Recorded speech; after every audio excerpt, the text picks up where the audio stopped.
जी।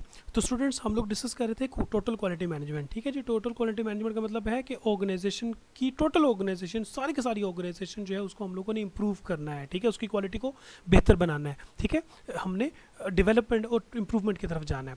तो उसके लिए हम इसके लिए हमारे पास जो गाइडलाइंस है उसमें 7-8 पॉइंट्स हैं, ये हम पॉइंट्स डिस्कस करते हैं। सबसे पहला पॉइंट क्या है, फोकस ऑन कस्टमर।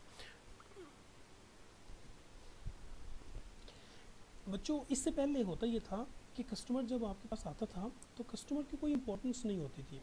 कस्टमर जब आपके पास कोई प्रोडक्ट ले लेता था, उसके बाद अगर कस्टमर आपके पास कंप्लेन लेके जाता है जनाब आपकी प्रोडक्ट ठीक नहीं है, तो कंपनी वाले जो है वो कस्टमर को मुँह नहीं लगाते थे, इतनी इंपॉर्टेंस नहीं दिया करते थे। फिर वक्त एक ऐसा आया जिसमें इन्होंने सोचा कि कस्टमर हमारे लिए इंपॉर्टेंट है, और आजकल के ज़माने में इसी को इम्प्रूव करने के बाद आज के ज़माने में ये कहा जाता है कि जनाब कस्टमर इज़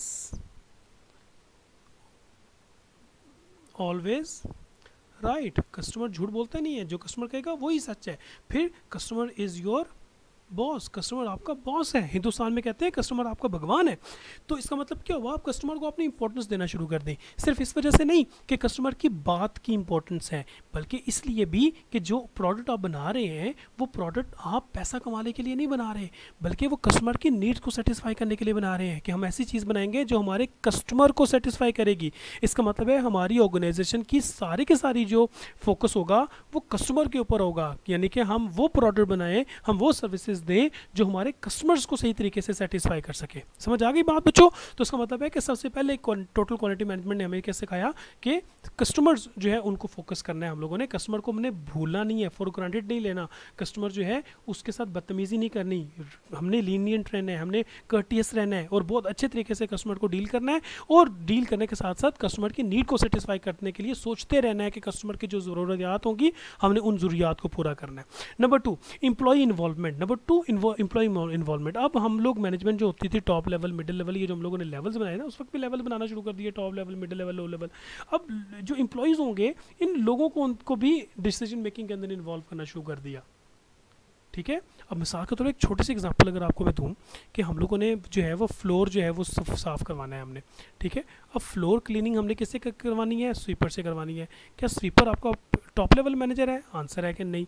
लेकिन बच्चों स्वीपर से हम बुलाएंगे उसको और उससे पूछेंगे कि कौन सा डिटर्जेंट यूज़ करेंगे या कौन सा लिक्विड यूज़ करेगा वो फर्श को साफ़ करने के लिए। उसके अलावा कौन कौन से टूल्स होंगे, कौन कौन से टूल्स जो हैं वो हमें हमारा फर्श जो है वो हमें सही तरीके से अच्छे तरीके से साफ़ करके देगा। तो वो तमाम के तमाम डिसीजन होंगे, उसके अंदर हमने स्वीपर को भी इन्वॉल्व करना है। ठीक हो गया जी? तो इसका मतलब क्या हुआ कि एम्प्लॉयज़ जो होंगे उन लोगों को अब हम डिसीजन मेकिंग के अंदर इन्वॉल्व करना शुरू कर देंगे। इससे पहले इतना ज़्यादा इनको इन्वॉल्व नहीं किया जाता था। फिर क्या हुआ, प्रोसेस सेंटर्ड। प्रोसेस के बारे में बच्चों हम लोगों ने पढ़ लिया। प्रोसेस किसको कहते हैं? एक ऐसी एक्टिविटी जिसके अंदर कुछ स्टेप्स इन्वॉल्व होते हैं। तो प्रोसेस का मतलब है एक ऐसी एक्टिविटी जिसमें स्टेप्स इन्वॉल्व हैं। तो स्टेप्स कहाँ पे इन्वॉल्व हैं? प्रोसेस के अंदर। तो इसका मतलब क्या हुआ कि मैनेजमेंट के अंदर अब हम लोगों ने ऑर्गेनाइजेशन में तमाम की तमाम एक्टिविटीज़ जिसमें सारे के सारे स्टेप्स 1 2 3 4 करके एक्सप्लेन किए होंगे। ठीक है, हमने तमाम की तमाम एक्टिविटीज़ को के प्रोसेस और उसके स्टेप्स जो है वो एक्सप्लेन करेंगे। एक और चीज़ हम लोगों ने ऐड कर दी।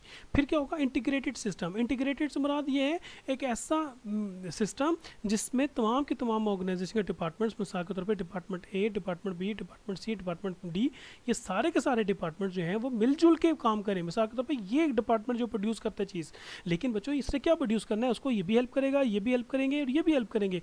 तीनों डिपार्टमेंट्स, सारे के सारे डिपार्टमेंट्स मिलजुल के एक खास किस्म के प्रोडक्ट जो कि कस्टमर के लिए प्रोडक्ट बना रहे हैं उसको उसको प्रोडक्ट को प्रोड्यूस करने के लिए वो एक दूसरे से मिलजुल के काम करेंगे। इसको हम लोग कहते हैं इंटीग्रेटेड सिस्टम। इंटीग्रेटेड से मुराद ऐसा सिस्टम जो एक दूसरे के साथ मिलजुल के, अलाइंड होकर, सिंक्रोनाइज्ड होकर काम करता है। ठीक है, एक दूसरे की हेल्प करते हैं at the time, at different times. ठीक है, इसकी एग्जांपल्स हम लोग आगे जाएंगे तो मुख्तलिफ किस्म की चीज़ें हम पढ़ेंगे। फिर स्ट्रेटेजिक एंड सिस्टमैटिक अप्रोच। अब एक और अप्रोच आ गई बच्चों। स्ट्रेटेजिक अप्रोच से मुराद एक ऐसी अप्रोच जो लॉन्ग टर्म अप्रोच है, जो 5 साल 10 साल 12 साल का सोचें। अब कंपनी वालों ने ये नहीं सोचना कि हमने आज कल परसों कितने पैसे कमाने हैं। कंपनी वाले ये सोच रहे हैं कि हम आज के बाद कितना ज़्यादा बेहतर होंगे, और जब हम आज के बाद बहुत ज़्यादा बेहतर होना चाहते हैं तो उसके लिए फिर हमें क्या करना पड़ेगा, उसके लिए हमें क्या करना पड़ेगा, हमें स्ट्रेटेजिक अप्रोच लानी पड़ेगी। स्ट्रेटेजिक अप्रोच भी हमारी टोटल क्वालिटी मैनेजमेंट का हिस्सा है। फिर decision making based on the facts, फिर हम लोगों ने जब डिसीजन मेकिंग करनी है तो फैक्ट्स एंड फिगर्स को अपने सामने रखना है, ठीक है। जैसे हम लोगों ने पीछे एग्जांपल दी थी, तो हम लोगों ने जब ये कहा कि पाकिस्तान की टीम मिसाल के तौर पे 200 स्कोर बना लेगी, तो 200 स्कोर क्यों बना लेगी, क्योंकि हमारे पास फैक्ट्स हैं कि 6 ओवर्स में हम लोगों ने 60 स्कोर बना लिया है। समझ आ गई बात। तो जब कभी भी अब हम डिसीजंस लेंगे तो डिसीजंस लेंगे on the basis of facts and figures, ठीक है। आंखें बंद करके हवा में हम लोगों ने डिसीजंस नहीं लेने। फिर कम्युनिकेशन का सिस्टम हम लोगों ने बनाया कि ऑर्गेनाइजेशन के अंदर और ऑर्गेनाइजेशन के बाहर मुख्तलिफ किस्म के लोग जो हैं उनसे हम लोगों ने कम्युनिकेट करना है, ठीक है। लोगों को इन्वॉल्व करना है अपने साथ, लोगों को अपने मैसेजेस के बारे में बताना है, अपने डिसीजंस के बारे में बताना है, अपने प्रोडक्ट्स के बारे में बताना है, कुछ बातों के हवाले से अवेयरनेस देनी है, ठीक है। कुछ बातों के बारे में हमने इन्फॉर्म करना है। तो ये भी एक नई चीज़ जो है वो हम लोगों ने ऐड की। फिर क्या हुआ, कंटिन्यूस इंप्रूवमेंट। बच्चों एक टर्म इस्तेमाल की जाती है, उस टर्म को कहते होते हैं जी, टर्म जो है उसको कहते होते हैं sky is the limit.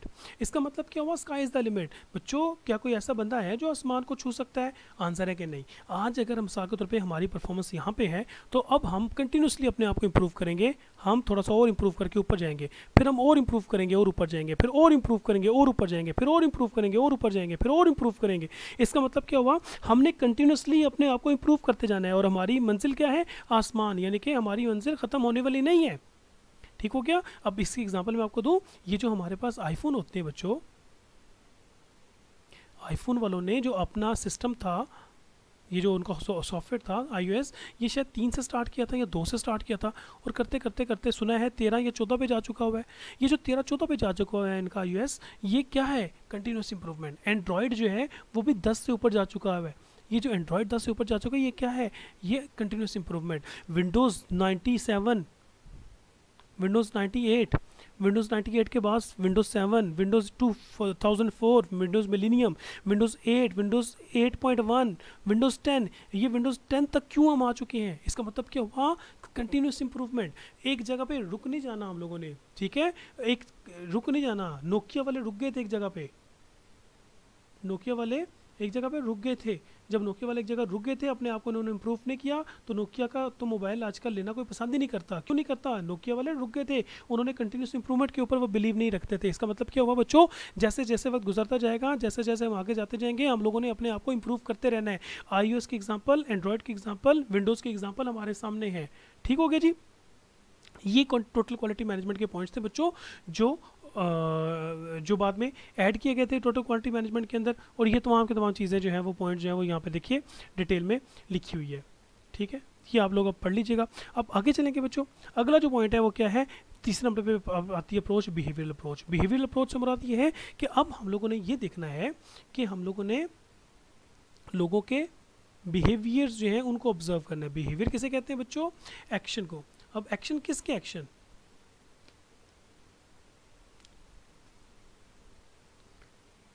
Employer के एक्शन और उसके साथ साथ एम्प्लॉय के एक्शन। एम्प्लॉयर का बिहेवियर और उसके साथ साथ एम्प्लॉय के बिहेवियर। जो कंपनी का मालिक है उसका भी बिहेवियर देखा जाएगा, ठीक है, उसका बिहेवियर कैसा है कंपनी को चलाने के लिए। फिर एम्प्लॉयज़ का बिहेवियर, जो काम करने वाले मुलाजमीन है उनका बिहेवियर देखा जाएगा, ताकि ऑर्गेनाइजेशन जो है उसको हम लोग जो है वो पॉजिटिवली आगे की तरफ लेके जा सके। इसकी छोटी सी एग्जांपल अगर आपको दूँ कि हमारी एक ऑर्गेनाइजेशन है जो 9 बजे शुरू होती है और 5 बजे उसकी छुट्टी होती है। एक एम्प्लॉय जो है उसको हम ऑब्जर्व कर रहे हैं, उसका एक्शन जो है वो हम देख रहे हैं कि वो हमेशा 9:30 पे आ रहा है। ठीक है, एक दिन भी देखा, 2 दिन भी देखा, 3 दिन भी देखा, तो इसका मतलब क्या हुआ, हमने एक बिहेवियर देखा एम्प्लॉय का कि वो लेट आ रहा है। ठीक है, लेट आ रहा है। जब लेट आ रहा होगा तो फिर हम लोगों ने क्या करना है, उसके बिहेवियर को ठीक करना है, उसको 9 बजे तक बुलाना है। तो उसके लिए हमारे पास 2 तरीके होंगे। ठीक है, एक तरीका होता है बच्चों जिसे हम कहते हैं पनिशमेंट का तरीका, ठीक है, और एक तरीका होता है जो हम कहते हैं रिवॉर्ड का तरीका। रिवॉर्ड का तरीका ये होगा कि हम अनाउंस कर देंगे कि वो सारे के सारे एम्प्लॉयज़ जो 9 बजे से 5 बजे तक हमारे पास रहा करेंगे, जो लेट नहीं आया करेंगे, उनको हम लोग 2000 रुपये एडिशनल बोनस दिया करेंगे। ठीक है, तो उस रिवॉर्ड की वजह से, रिवॉर्ड के लालच में वो एम्प्लॉय जो 9:30 बजे आया करता था वो भी जल्दी आना शुरू हो जाएगा। ये दूसरे नंबर पे ये भी हो सकता है कि वो एम्प्लॉयज़ जो आज के बाद लेट आया करेंगे उनको 2000 रुपये का पर मंथ फाइन हो जाया करेगा। जो 2 दिन लेट आएगा उसको 2000 रुपये पर मंथ फाइन हो जाएगा। अब 2000 रुपये पर मंथ फाइन होगा तो उस फाइन के डर से वो एम्प्लॉय जो 9:30 बजे आ रहा है वो जल्दी आना शुरू हो जाएगा। समझ आ रही है बात? इससे हम कहते हैं बच्चों मोटिवेशन लीडिंग। ये एक तरीक़ाकार होता है जिसके ज़रिए हम लोग trust building, working with the team, managing conflict, तो ये सारे के सारे काम होते हैं कि हम लोग ऑर्गेनाइजेशन भी बना रहे हैं, सारे हम लोग लॉन्ग टर्म गोल्स भी बना रहे हैं, डिसीजन भी ले रहे हैं, लेकिन हम कहाँ पे लैक कर रहे हैं? हम लोग एम्प्लॉयज़ को मोटिवेट नहीं कर पा रहे। क्या मतलब? हमारे अंदर लीडरशिप क्वालिटीज़ नहीं है, हम अच्छे तरीके से लीड नहीं कर पा रहे। ठीक है, बिल्डिंग ट्रस्ट, हम ट्रस्ट जो है वो नहीं बिल्ड कर पा रहे अपने एम्प्लॉयज़ के अंदर। वर्किंग विद अ टीम, हम इंडिविजुअली तो बड़ा अच्छा काम करते हैं, लेकिन जैसे इसको किसी टीम में डालते हैं वो टीम में बेचारे के साथ बेचारे फेल हो जाते हैं। कॉन्फ्लिक्ट्स मैनेजमेंट करना, कॉन्फ्लिक्ट, जब कोई कॉन्फ्लिक्ट पैदा हो जाता है ऑर्गेनाइजेशन के अंदर, उसको किस तरीके से मैनेज किया जाएगा। ठीक है, ये सारी की सारी चीज़ें। इसके लिए शुरू में बच्चों जो लोग थे वो कौन कौन थे अर्ली एडवोकेट्स में अंदर? ये Robert Owen, Hugo Munsterberg, Mary Parker Follett, Chester Barnard, ये सारे के सारे लोग जो थे ये इनिशियली इन लोगों ने बिहेवियर के बारे में अपनी स्टडीज़ जो है वो बताई थी, और बिहेवियर के बारे में इन्होंने अपनी डिटेल, अपनी जो है इंफॉर्मेशन लोगों को दी ताकि बिहेवियर जो है उसके बारे में देखा जा सके। उसके बाद ये सारे के सारे इनकी डिटेल्स लिखी हुई हैं। अगला जो टॉपिक है बच्चों वो हॉथॉर्न स्टडीज़ का है, वो हम लोग स्टार्ट करते हैं अगली क्लास में।